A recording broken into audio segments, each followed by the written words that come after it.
3-4 days నుంచి మీకు తెలుసు హెవీ రెయిన్స్ ఫోర్కాస్ట్ అవుతుంది. అందులో భాగంగా హైయెస్ట్ రెయిన్ఫాల్ మనకి లాస్ట్ 2-3 డేస్లో వికారాబాద్, రంగారెడ్డి అండ్ సంగారెడ్డి ఏరియాలో ఎక్కువ వర్షపాతం నమోదైంది. మీ అందరికీ తెలుసు. అన్ని జాగ్రత్తలు తీసుకున్నాము. హిమాయత్ సాగర్ తర్వాత ఉస్మాన్ సాగర్లో హెవీ ఫ్లడ్ వస్తే మానిటరింగ్ చేస్తూ రెగ్యులేట్ చేస్తున్నాము. అట్లాగే ఈరోజు ఇక్కడికి రావడానికి ముఖ్య కారణం ఏంటంటే మన పెద్దాపూర్లో ఉన్న ఫేజ్ 3-4 డ్రింకింగ్ వాటర్ స్కీమ్ ఏదైతే ఉందో ఆ డ్రింకింగ్ వాటర్ స్కీమ్కి సంబంధించి లాస్ట్ 2 డేస్లో అయిన వర్షము నిన్న ఈవినింగ్ సడన్లీగా హైయెస్ట్ రెయిన్ఫాల్ రావడంతో 2-3 వాగులు ఒకే దగ్గర జాయిన్ అయ్యి పెద్దాపూర్ క్యాంపస్కి పక్కన జాయిన్ అవుతున్నాయి. అవి జాయిన్ అయ్యి మంజీరాకి వెళ్ళిపోతాయి. సో అక్కడ ఏమైందంటే సడన్లీగా 2 అవర్స్లో ఆ 3 వాగులు ఒకేసారి హైయెస్ట్ రావడం వల్ల పంప్ హౌస్ నుంచి బయటికి వెళ్ళాల్సిన వాటర్ రివర్స్లో పంప్ హౌస్ సైడ్ రావడం జరిగింది. దానివల్ల 6 o'clockకి 7 o'clockకి డీవాటరింగ్ చేయడం స్టార్ట్ చేసాము. బట్ మనం చేసిన వాటర్ కంటే హైయెస్ట్ ఫ్లడ్ లోపలికి రావడం వల్ల ఒక పంప్ హౌస్ అనేది ఇనండేషన్ అయింది రాత్రి 8-9 గంటలకి. ఆ ఇనండేషన్ అయిన పంప్ హౌసెస్ని మనం 9 o'clockకి ఆపేసాము. ఎందుకంటే ఎలక్ట్రికల్ సబ్ స్టేషన్ వరకు కూడా వాటర్ వచ్చినాయి. మీకు ఆ వీడియోస్ కానీ లేకపోతే ఫొటోస్ కానీ నేను మీకు అందరికి షేర్ చేస్తారు, మా పిఆర్ఓ గారు చేస్తారు. ఇది 25 years బ్యాక్ ఒకసారి జరిగింది అని చెప్తున్నారు మన అధికారులు. 2000లో జూన్ 29-30లో వినాయక చవితి రోజు కూడా ఇదే రకంగా పంప్ హౌస్లోకి వాటర్ వచ్చింది అని.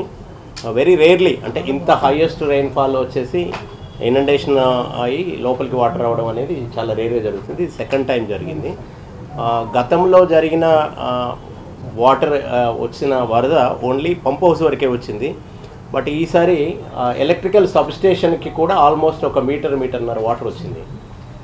That was never happened. ఇప్పటి వరకు ఎప్పుడు జరగలేదు అలా. లక్కీలీ ఏంటంటే ఇంకా సబ్స్టేషన్ని ఆపే పరిస్థితి రాలేదు. అలాగే చాలా జాగ్రత్తగా ఈ పంప్ హౌస్ ఏదైతే మునిగిందో అంతవరకు మోటార్లు ఆపాము.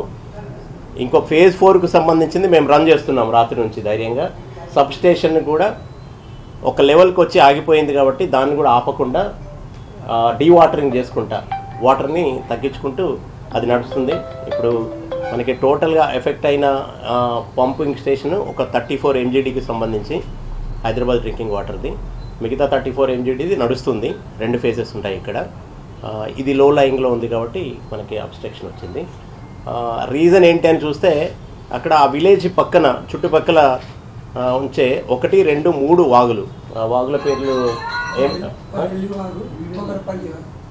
2-3 వాగులు ఒకే జంక్షన్ పాయింట్లో కలుస్తున్నాయి. అవి ఒకేసారి హైయెస్ట్ రావడం వల్ల ఆ 2 అవర్స్లో ఇది వాటర్ రివర్స్లో పైకి 2-3 మీటర్లు పైకి కాంపౌండ్ వాళ్ళను పైనుంచి లోపలికి వెళ్ళిపోయింది.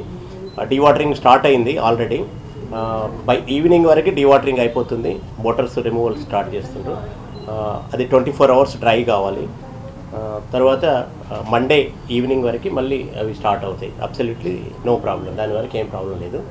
మనకి టోటల్ హైదరాబాద్ సిటీకి ఇప్పటికీ 600 MGD వాటర్ మనం సప్లై చేస్తున్నాము. ఇప్పుడు మనకి ఎఫెక్ట్ అయ్యేది ఒక 34 MGD అవుతుంది. దాన్ని మనం లోకల్లో అడ్జస్ట్ చేసేస్తాం కాబట్టి హైదరాబాద్కి ప్రాబ్లం లేదు. ఎందుకంటే వర్షాలు పడుతున్నాయి, మన కన్జంప్షన్ కూడా చాలా తక్కువనే ఉంటుంది. అయితే ఒకటే ఏంటంటే 2000లో జరిగింది ఎలా జరిగింది అనేదాన్ని అనాలిసిస్ చేస్తున్నాము. మళ్ళీ ఇప్పుడు జరిగింది. ఫ్యూచర్లో టెంపరీగా అయితే 2 రోజులలో రికవర్ అయిపోతుంది. 2 డేస్లో మనం దాన్ని ఆపరేషన్లో తీసుకొస్తాము. బట్ ఫ్యూచర్లో మళ్ళీ ఇలాగే ఫ్లాష్ ఫ్లడ్స్ వస్తే గతంలో కంటే ఇప్పుడు సడన్లీగా 2 అవర్స్లో హైయెస్ట్ రెయిన్ఫాల్ పడుతుంది. సో అలా అయిన పరిస్థితుల్లో ఎలా ప్రొటెక్ట్ చేయాలన్న దాని మీద ఒక డీటెయిల్డ్గా ఎస్టిమేట్స్ తయారు చేసేసి ఒక ప్లానింగ్ తయారు చేయమన్నాము. నెక్స్ట్ 1-2 monthsలో కనుక ప్లానింగ్ అయిపోతే పర్మనెంట్గా దానికి ఫ్లడ్ రాకుండా కూడా ఒక ఏర్పాటు చేయడానికి నిర్ణయించాము. సో ప్రస్తుతానికి మాత్రం ఇది ఒకసారి మీకు బ్రీఫ్ చేసి అట్లాగే ఉస్మాన్ సాగర్, హిమాయత్ సాగర్లో కూడా హైయెస్ట్ ఫ్లడ్ 35,000 వచ్చింది లాస్ట్ 2 days నుంచి, నిన్న నైట్ నుంచి. సో 35,000 మూసీలకు వదిలేస్తున్నాము. 35,000, 40,000 అనేది బిగ్ క్వాంటిటీ. అయినా అవర్లీ మానిటరింగ్ చేసుకుంటూ నైట్ అంతా కూడా మేనేజ్ చేస్తున్నాము. ఇక్కడ కూడా రాత్రి 1 o'clock, 2 o'clock కూడా మనకి డీవాటరింగ్ చేస్తూ వీడియోస్ ఫొటోస్ పెడుతున్నారు మన జీఎం గారు. మా సీజీఎం గారు డైరెక్టర్ రాత్రి 9 o'clock ఇక్కడ రీచ్ అయ్యారు. సో ఎవ్రీ 1 hour కూడా వాళ్ళు అప్డేట్ చేస్తున్నారు. సో నైట్ 9 o'clock నుంచి 7 నుంచి జీఎం గారు అక్కడే ఉన్నారు. ఆయన వెళ్ళేసరికి 2 feet వరకు ఉంది, తర్వాత 3 feet 4 feetకి వెళ్ళిపోయింది. 3-4 feet అయిన తర్వాత ఇమీడియట్గా వాళ్ళు మోటార్లు షట్ డౌన్ చేయాల్సి వచ్చింది, లేకపోతే మోటార్లు డ్యామేజ్ అవుతాయి. సో అది మీకు బ్రీఫ్ చేయడానికి ఈరోజు మిమ్మల్ని పిలిచాను. Thank you. బేసికల్గా ఏంటంటే లక్కీలీ ఏంటంటే మనం మోటార్లు ఆఫ్ చేసాము. ఒకటి డీవాటరింగ్ అనేది మీకు తెలుసు, పంపులు పెట్టేసి 10 hours డీవాటరింగ్ చేసేస్తారు. పెద్ద పెద్ద పంపులు పెట్టేసి డీవాటరింగ్ చేస్తున్నారు. అది పెద్ద కాస్ట్లీ ఏమి కాదు, ఇట్స్ మ్యాటర్ ఆఫ్ సమ్ ల్యాక్స్లలో అవుతుంది. మోటార్లు అనేటివి కూడా మనకి ఎక్కడ డ్యామేజ్ ఏం కాలేదు, ఎందుకంటే ఆపాం కాబట్టి. సో వాటిని తీసిన తర్వాత జస్ట్ హీట్ చేయడమే, 24 hours హీట్ చేయాల్సి ఉంటుంది. అవి ఓపెన్ చేసిన తర్వాత ఆ కేబుల్స్ అవి మనకి రేపు సాయంత్రం వరకు కానీ తెలుస్తుంది.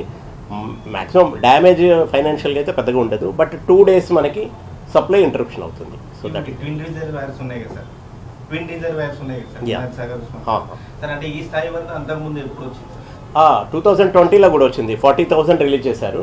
2020లో కూడా అవుతుంది. నిన్న వికారాబాద్, మీకు తెలుసు వికారాబాద్ ఏరియాలో షాబాద్ అటు శంకర్పల్లి 2 రిజర్వాయర్స్ ఏరియాలో ఒకేసారి ఫ్లడ్ వచ్చింది.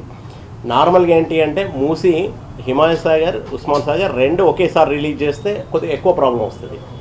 ఏదో ఒక రిజర్వాయర్కి ఫ్లడ్ వస్తే మేనేజ్ చేయవచ్చు. సో రెండింటికి ఒకేసారి హైయెస్ట్ ఫ్లడ్ వచ్చింది. 2020లో కూడా హిమాయత్ సాగర్కి చాలా ఫ్లడ్ వచ్చింది, అప్పుడు 40,000 రిలీజ్ చేశారు. బట్ నిన్న హైయెస్ట్ మనం 34,000-35,000 వరకే రిలీజ్ చేశాము. సో ఈరోజు ఈ టైం వరకు కనుక చూస్తే మనకి అరౌండ్ 28,000-27,000, ఒక 7,000 లాస్ట్ 4 hours 5 hours మనం తగ్గించాం. సో ఫ్లడ్ పైన తగ్గుతుంది కాబట్టి మనం ఆటోమేటిక్గా తగ్గిస్తున్నాము. సో ఇంకా పైన వర్షం లేదు అని అంటే ఇంకో 5,000-6,000 ఈవినింగ్ వరకు తగ్గిస్తూ. సో అదే మూసి 55 kilometers, హిమాయత్ సాగర్ గండిపేట 2 దగ్గర నుంచి 55 kilometers సిటీలో మూసి 2 రిలీజ్ పోతూ ఉంటుంది. అదృష్టవశాత్తు ఏంటంటే పైన శంకరపల్లి నుంచి వచ్చిన ఫ్లడ్ ఎంత వస్తే అంత రిలీజ్ చేస్తున్నాం మనం. సిటీలో కొద్దిగా వర్షం తగ్గింది కాబట్టి సిటీ వరదలేదు కాబట్టి మనం మేనేజ్ చేయగలిగినాము. అప్పటికి మూసీకి అటు ఇటు కొద్దిగా లో లయింగ్ ఏరియాస్ ఇండెంటేషన్ అయినాయి, అవి 24 hours మానిటరింగ్ చేస్తున్నారు. హైడ్రా కానీ డిఆర్ఎఫ్ టీమ్స్, జిహెచ్ఎంసీ వాటర్ కూడా all teams entire night work చేస్తున్నారు. అసలైన తొలి వెలుగు. ఫాలో వాట్సాప్ @తొలి వెలుగు official.